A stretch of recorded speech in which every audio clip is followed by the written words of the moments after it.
இப்போ விஜய்க்கு இது முதல் தேர்தல். தேதியை அறிவிச்சிருக்கிறாங்க. இப்போ 30ஆம் தேதி வேட்புமனு அப்படின்றத அறிவிச்சிருக்கிறாங்க. 9ஆம் தேதி என்பது கடைசி நாள் அப்படின்றது. விஜய் தன்னுடைய முதல் வேட்புமனுவை தாக்கல் பண்ண இருக்கிறார். ஆனால் அவருக்கு ஃபார்ம் 26 உச்சநீதிமன்ற தீர்ப்பு படி பார்த்தீங்க அப்படின்னா, கணவன், மனைவி, பிள்ளைகளுடைய சொத்து கணக்கு எல்லாத்தையுமே வரவு செலவு, கடன்கள் உட்பட எல்லாத்தையுமே காட்டணும் அப்படின்னு சொல்லி ரூல்ஸ் இருக்குது. அதை எல்லா வேட்பாளர்களுமே பூர்த்தி பண்ணுவாங்க. ஆனால் விஜய்க்கு அந்த ஆப்ஷன் இருக்குமா? ஏன்னா விஜய் தன்னுடைய மனைவியை பிரிந்து இருக்கிறார். சட்டப்பூர்வமாக பிரியவில்லை. அவங்களுமே கேஸ் போட்டிருக்கிறாங்க. அது ஏப்ரலில் தான் வருது. அதற்கு முன்னாடியே வேட்புமனு தாக்கல் பண்ணணும் அப்படின்றப்போ விஜயுடைய மனைவியுடைய சொத்து விவரங்கள், அதே போல் அவங்களுடைய வரவு செலவுகள், கடன் விவகாரங்கள் இதெல்லாம் விஜயால் தாக்கல் பண்ண முடியுமான்ற கேள்வி இருக்குல்ல. இப்போ விஜய் ஏற்கனவே 1.5 கோடி ரூபாய் வரி ஏய்ப்பு அப்படின்ற விஷயம் இருக்கும்போது, கூடுதலாக இதுவும் சேரும்போது அவருடைய வேட்புமனு ஏற்றுக்கொள்ளப்படுமா அப்படின்ற மிகப்பெரிய கொஸ்டின் மார்க் இருக்கு. அதாவது டிவோர்ஸ் பெட்டிஷனை பொறுத்தவரை டிவோர்ஸ் பெட்டிஷன் இஸ் பெண்டிங்கு, நாங்கள் பிரிஞ்சிட்டோம், எங்களுக்கு உள்ள பேச்சுவார்த்தை இல்லை அப்படின்ற மாதிரி சொல்லிக்கலாம். பட் ஆனால் 1.5 கோடி வரி பாக்கி வச்சுருக்கீங்கல்ல, அது ஒரு சிக்கல். கண்டிப்பாக ஸ்க்ரூட்டினியில் உட்காரும்போது 4 பேர் பெரிய மனுஷங்க உட்காந்து என்ன பண்ணுவாங்க, விஜயோட நாமினேஷன் போது எல்லாம் டவுட்டு கேட்பாங்க. கலர் வார்டு கலர் டியூ சூஸ்ன்ற மாதிரி 2 கேள்வி கேட்பாங்க. இது 10 பேர் இருக்கிறாங்களாமா, அது 10 பேருக்கு ஓட்டு வாக்காளர் பட்டியலில் பேர் இருக்கான்வாங்க, வெரிஃபை பண்ணுவாங்க. ஒரு பில்டிங்க்கு சம்மந்தமானதெல்லாம் கரெக்டாக இருக்கா, அதுக்கப்புறம் அவரோட ஆண்டு வருமானம் கரெக்டாக இருக்கா, சொத்து இதெல்லாம் இருக்கும், அவர் எவ்வளோ பெரிய ஏழை, எல்லாத்தையும் எதெல்லாம் விட்டு வந்திருக்கிறாரு, எங்கெங்கெல்லாம் வீடு இருக்குது, இதெல்லாம் ஓரளவுக்கு விஜய் பற்றின விஷயங்கள் வெளியில் வரும். கண்டிப்பாக ஸ்க்ரூட்டினி அன்றைக்கி இதெல்லாம் கேட்கப்படும், பேசப்படும். பட் அதை தாண்டி நான் என்ன நினைக்கிறேன், தேர்தல் ஆணையம் ஒரு 6 மணி நேரம் 5 மணி நேரம் தள்ளி கூட வைப்பாங்க நாமினேஷனை. சார் நிறைய டவுட் இருக்குது சார் உங்கள் வாழ்க்கையில், எதுவுமே வெளிப்படையாக இல்லை. இப்போ இவர் வராருன்னு வச்சுக்கோங்களேன், ஒரு முன்னாள் அமைச்சர், 4 பேர் கேஸ் இருக்குதுங்க என் மேலே, இல்லை இன்னால் வளர்ச்சி 3 கேஸ் இருக்குதுங்க. ஒன்று மருந்து திருடுன்னு சொல்லிட்டு ஒன்று போட்டுக்கிறாங்க, ஒன்று போராட்டம் கேஸு, ஒன்று கல் எதிர்கட்சியாக இருந்தப்போ எரிஞ்ச கேஸு, இது 3 அப்படி இப்படின்னு சொல்லிட்டு டீம் நல்லாயிருக்கும், வக்கீல் டீம் அழகாக போட்டுட்டு இதுன்னும் போது ரிட்டர்னிங் ஆஃபீஸர் கேட்குற கேள்விக்கெல்லாம் இது. ரிட்டர்னிங் ஆஃபீஸர்னு ஒருத்தர் இருக்கிறாரு, நிறைய பேர் அந்த கட்சியில் தெரியாது, இப்போ தான் தெரிஞ்சுக்க போகிறாங்க ஃபஸ்ட் டைம். ஓ கலெக்டர் தான் சொன்னாங்க அப்படின்னு. இல்லைப்பா, கலெக்டர் டிஸ்ட்ரிக்ட் எஜுகேஷன் ஆஃபீஸர். ஏன் இதை சொல்கிறேன்னா, CEC election commissioner, chief election கமிஷனருக்கும் சீஃப் எலக்டோரல் ஆஃபீஸர், தமிழ்நாடு தலைமை தேர்தல் அதிகாரிக்கும் தமிழ்நாடு ஸ்டேட் எலெக்ஷனோட தேர்தல் அதிகாரிக்கும் வித்தியாசம் தெரியாத ஒரு கட்சி இருக்குன்னா அது இவங்க தான். இதை நான் காழ்ப்புணர்ச்சினால சொல்லலை, அவங்க என்வலப்பில் தப்பாக எழுதி அமிச்சதுனால சொல்கிறேன். அவங்க பண்ணதை தான் நம்ம கோடிட்டு காட்டுறோம். என்ன எப்போ பார்த்தாலும் விஜயண்ணாவே இவர் சொல்கிறாங்கன்னா, எப்போ பார்த்தாலும் விஜயண்ணா தப்பாகவே பண்ணால் விஷயத்தை ஒழுங்காக முறையாக பண்ணல. விஜயண்ணா டான்ஸ்லாம் கரெக்டாக தானே ஆடுறாரு. ஃபைட்டுலலாம் எப்படி இப்படி ஒரு குத்து விட்டா எகிரி போய் வேறான்ல, குத்து விட்டா சிரிச்சு திருப்பி அடிக்கிற மாதிரியா காட்சி வைக்கிறீங்க, அதெல்லாம் கரெக்டாக வைக்கிறீங்கல்ல. அப்போ அரசியலும் அதே மாதிரி கரெக்டாக தானே வைக்கணும். இதில் இவ்வளோ தப்பு நடக்குது. அப்போ யதார்த்தத்தில் இருக்கிறோம் அந்த கேள்வியெல்லாம் கேட்பாங்க. நிறைய விஷயங்கள் அவர் கஷ்டப்படுவார். இப்போ அந்த கட்சியில் யார் நட்சத்திர பேச்சாளர், என்ன ஏது, நிறைய சிக்கல்கள் இருக்குது. வெயிலும் இந்த வாட்டி வழக்கத்தை விட கடுமையாக இருக்குன்ற மாதிரி சொல்கிறாங்க. கேரவேனில் இருந்தவங்க பொத்தி பார்த்து அப்படியே குளிர் வசதியில் அப்படியே பார்த்து ஹீரோ, அந்த ஹீரோவை இன்றைக்கி வெயிலில் போய் தெருவாக போய் ஓட்டு கேட்க சொல்கிறீங்க. அதெல்லாம் அவருக்கு முன்னாடி தெரியுமான்னு தெரில, இனிமேல் தெரிஞ்சுக்குவார். அதில் ஒரு சிலர் அங்கே கேட்பாங்க, பிரச்சாரம் போகும்போது இப்போ தேர்தல் ஆணையம் வந்துச்சு இல்லையா, இப்போ போய்ட்டு பர்மிஷன் கொடுக்குறாங்களாம் சொல்ல முடியாது. போகும்போது நோ ஏன்னா கரூர்லேருந்து ஓடினேன் அப்படின்னு கீழே ஒருத்தர் தம்பி கேட்பாப்புல. ஆனாப்பட்ட சூப்பர் ஸ்டாரியே தட்டில் தூத்துக்குடி பிரச்சனையில் யார் சார் நீங்கள் கேட்டாப்புலையா, அதுதான் ஜனநாயகம். யார் வேணால் யாரை வேணால் கேட்கலாம். முதல்வர் போகும்போது கூட கேட்பாங்க, என்ன சார் இதுமாதிரி டெய்லி ஒரு நிர்பயா கேஸ் நடக்குதானு. அப்புறம் எடப்பாடி பழனிசாமி சார் என்ன சார் பிஜேபி ஓட்டு கேட்டு வந்துக்கிறீங்களா, இப்படிலாம் நடக்கும். இதெல்லாம் சமாளிக்கிற சக்தி, தாங்குகிற சக்தி வேணும். நம்மளே கருத்து சொல்கிறேன்னா, நிறைய நேரத்தில் கட்சிக்காரர் இருப்பாங்களே அவங்களுக்கு அது பிடிக்காது. நீங்கள் அப்படி பேசக்கூடாது, தப்புங்க அதுன்னுவாங்க. நம்ம என்ன பண்ணோம் அந்த நேரத்தில், அவரோட கட்சிக்கு உண்மையாக இருக்கிறாரு, அவரோட கோபம் நியாயமா இல்லை அதில் முரண் இருக்கா, அது தகவலா அப்படின்னு அவர் சார்ந்திருக்க இயக்கத்துக்கு அவர் விட்டு கொடுக்கக்கூடாதுன்னு இருக்கிறாங்க. தாவேக்கால எத்தனை பேர் அப்படி இருக்கிறாங்க. தேர்தல் மனு அன்றைக்கி நிறைய பேர், விஜயண்ணா நீ என் தொகுதிக்கு பிரச்சாரம் பண்ணலன்னா நான் கட்சி விட்டு போயிடுவேண்ணா, இதெல்லாம் நடக்கும் அந்த கட்சியில் விசித்திரமாக. எத்தனை பேர் வேறு கட்சி போக போகிறாங்க, எத்தனை பேர் தாவ போகிறாங்க, என்னென்ன நடக்க போகுதுன்றது இப்போ விலை போகக்கூடிய வேலைகளும் நடக்கும்ல. ஆமாம், மற்ற கட்சியிலேருந்து வரும்போது இப்போ வேலை போகக்கூடாதா, அங்கே ஒரு விஷயம் கிடைக்கலன்னு தானே இங்கே வராங்க. அவன் இங்கேயும் கிடைக்கலன்னா போகலாம்ல. நான் வந்து இந்த கட்சிக்கு என்னை நேந்தி விட்டாச்சுப்பா, நான் இங்கே தான்ப்பா இருப்பேன் அப்படின்னு அந்த கட்சியே ஒரு இருப்போடு இருக்கிறது எண்ணிக்கை குறைவு. எங்கே எதனா வாய்ப்பு ஆனாப்பட்ட பன்னீர்செல்வம் ஐயா திமுகவுக்கு வரும்போது தாவேக்கால இருக்கவங்க மற்ற கட்சி போக மாட்டாங்களா? முதலமைச்சர் அவர் என்னைக்குன்னா தூக்கத்தில் நினச்சி பார்த்துருப்பாரா ஸ்டாலின் அவர்களை பாராட்டி பேசுகிற மாதிரி முதல்வர் வந்து மறுக்கா ஒரு வாட்டி பாராட்டு கிட்டத்தட்ட அப்படி தானே இருந்தது அந்த காட்சி. அரசியலில் என்ன வேணால் நடக்கும். நிலையற்ற தன்மை இல்லாமல் நிலை இல்லாமல் மாறி மாறி நடக்கிறது தான் அரசியல் நிகழ்வுகள். நிரந்தர எதிரியும் இல்லை, நிரந்தர நண்பரும் கிடையாது. இதெல்லாமே வந்து விஜய்க்கு இனிமேல் அப்ளை ஆகும்.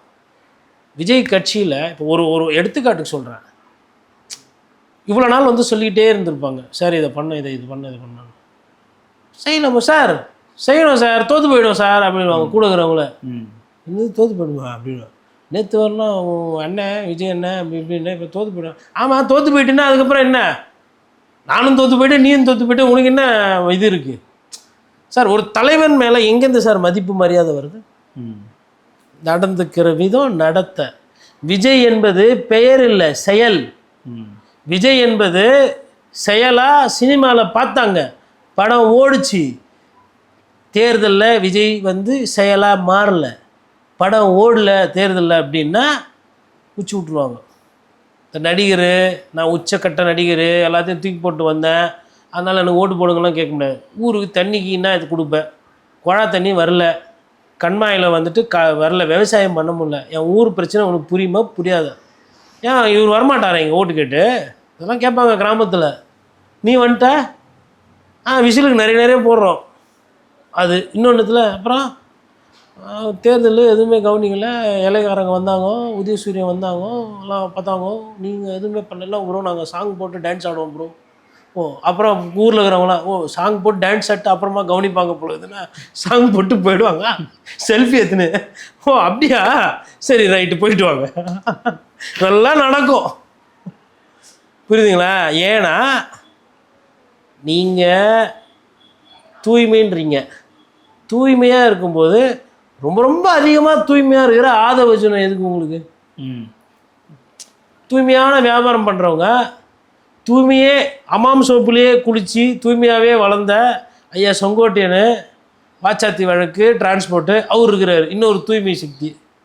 இதுமாரி எத்தனை பேர் தூயவர்கள் இருக்கிறாங்க. அப்போ அவங்கள வச்சுக்கிட்டு அவங்க போகும்போது ஜனங்க கேட்க மாட்டீங்களா?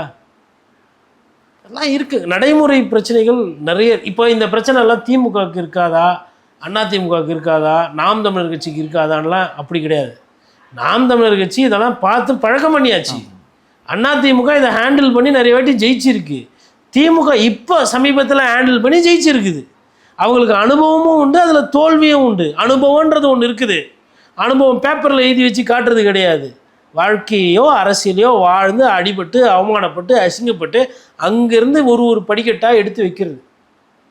அப்போது தோல்வி வரும், அதுலேருந்து அவர் கற்றுக்குவார், அடுத்த தேர்தல் சரியாவார்னு அந்த வாதத்தை நான் ஏற்றுக்கிறேன். இந்த தேர்தலுக்கு அப்புறம் அடுத்த தேர்தலில் அவர் பலப்படுத்தலாம். மொதல் தேர்தலே நாங்கள் சிஎம், நீங்கள் என்னங்க தெரியாமல் பேசுகிறீங்கன்ற மாதிரி. அதனால் மக்கள் வந்து நல்ல ஒரு அருமையான தேர்தலை எதிர்பார்க்கலாம். ஒன்று சொன்னார்ல, ஒன்று திமுக, ஒன்று தாவேக்கா, ஒன்று திமுகன்னு சொல்லிட்டு இருக்கார் இல்லையா? ஏப்ரல் மாதம் 23ஆம் வரலாம் சொல்கிறான். மே 4ஆம் என்னும்போது தேர்தல் ஆணையம் எப்பா உதயசூரியன் இது ரெட்டல் இருக்குது, எங்கப்பா விசில காணோம் அப்படின்னு நடக்கும். இதை முன்னாடியே சொல்லி வைக்கிறேன் நான். ஏன்னா நேற்று கூட ஒரு சர்வே, விஜய் முந்துகிறார், திமுக விட மேலே முந்துகிறார். ஆமாம், சீரியஸ்னஸ் போயிடுச்சு. அதிமுக முந்துகிறாருன்னு முன்னாடி சொல்லியிருந்தாங்க, அதுவே என்னப்பா நம்புற மாதிரியா இருக்குது இதெல்லாம் அப்படின்ற மாதிரி இருந்தாங்க. இப்போ என்னன்னா திமுகவே முந்திட்டார். அப்போது இப்போ 15% ஆரம்பித்து 20 வந்து 30 போய் 34 ஆகி 40 ஆகி வீட்டுக்கு ஒரு ஓட்டு, ஒரு ரேஷன் கார்டுக்கு ஒரு விஜய், வீட்டுக்குள்ள இருக்கிற விஜய், நாங்கள் தனி மெஜாரிட்டியில் வருவோம் அப்படி இப்படின்னு வந்து ரிசல்ட் என்ன சொல்லிட்டாங்க. ஆய்வில் என்ன சொன்னாங்க? விஜய் வந்து முதலமைச்சராக ஆயிடுறாரு, திமுகவே மிஞ்சிட்டார். நானும் அதை நம்பிட்டேன். இதை அப்படியே எடுத்து வச்சுக்கின்னு ஓட்டு என்ற அன்னைக்கு அதை அப்படியே. ஆனால் இதுக்கப்புறம் கூட்டணிலாம் போகக்கூடாது, தேர்தல் அறிவிச்சிட்டாங்க. பேச்சு சுத்தமாக இருக்கணும், தூய சக்தி தூய்மையாகவே நிற்கணும்.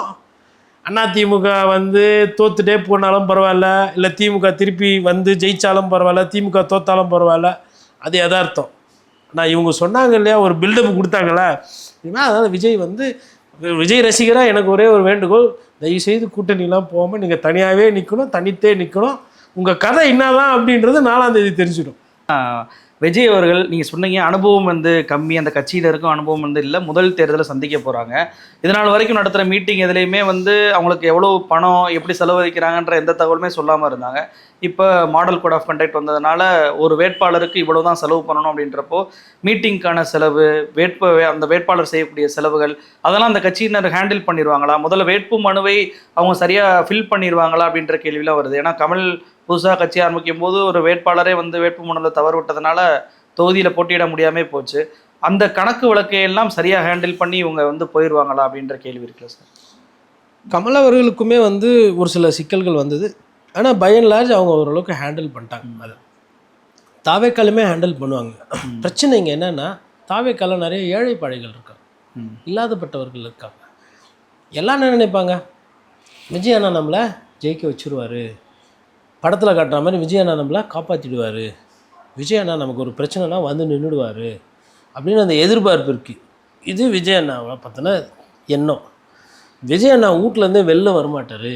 விஜய் அண்ணா உங்களுக்கு இப்போ விஜய் அண்ணா வந்து விசில் ஒண்டி குத்தமிச்சா ஓட்டு கம்மியாக விழுமா அதிகமாக விழுமா? இல்லை விஜய் அண்ணாவே விசில் தூக்கின்னு வந்து தம்பி விசிலில் போடுங்கன்னு கேட்டால் ஓட்டு வருமா? இந்த ரெண்டாவது பண்ண மாட்டார் அவர். இது இவங்க நம்பிட்டு இருக்கிறாங்க அவர் பண்ணுவாருன்னு. தொகுதியெல்லாம் வரமாட்டார் அவர். மேபி முக்கியமான தொகுதி இருக்கும்ல, ஆதவ் தொகுதி, இல்லைனா அப்புறம் இவர் புஷியானந்த் நிற்கிறாருன்னா அவரோட தொகுதி, அருண்ராஜ் தொகுதி, அந்த மாதிரி முக்கியமான தொகுதி ஒண்டி போயிட்டு மிச்சவங்கலாம் கூட போய் நின்றுக்கணும். ஏன்னா இவர் முதல் தேர்தலில் அம்மையார் ஜெயலலிதா ஆகிட்டார். அவங்க கடைசியில் வயது ஜாஸ்தியானதுக்கப்புறம் அந்த மாதிரி ஜோன் வைஸாக வந்து பண்ணாங்க. கோயம்புத்தூரில் ஒரு 6 வேட்பாளர் மேடையில் ஒரே மேடையில் நிற்க வச்சு 6 பேரையும் 6 தொகுதியும் சொல்லி ஓட்டு கேட்டுட்டு அந்த கிராமம் வழியாக போகும்போது அந்த ஜங்ஷனில் கும்பிட்டுட்டு போவாங்க. ரொம்ப கூட்டம் இருக்குன்னா 2 நிமிஷம் 3 நிமிஷம் பேசுவாங்க. அது எப்போது கொள்கை பரப்பு செயலராக இருந்து கட்சியில் எம்ஜிஆர் கூட இருந்து கட்சி வேலைகளெல்லாம் செஞ்சு ஒரு 2 வாட்டி முதலமைச்சர் ஆனதுக்கப்புறம் கடைசியில் பண்ணதை சார் எடுத்த உடனே லாஸ்ட்டில் பண்ணுவேன். ஏன்னா மாசு, பக்கா மாசு, வைப்பு ரொம்ப நல்லாயிருக்கும். தேர்தல் அருமை, பிரமாதம், ரிசல்ட்டும் பிரமாதமாக இருக்கும். தாவேக்காக்கு வாழ்த்துக்கள்.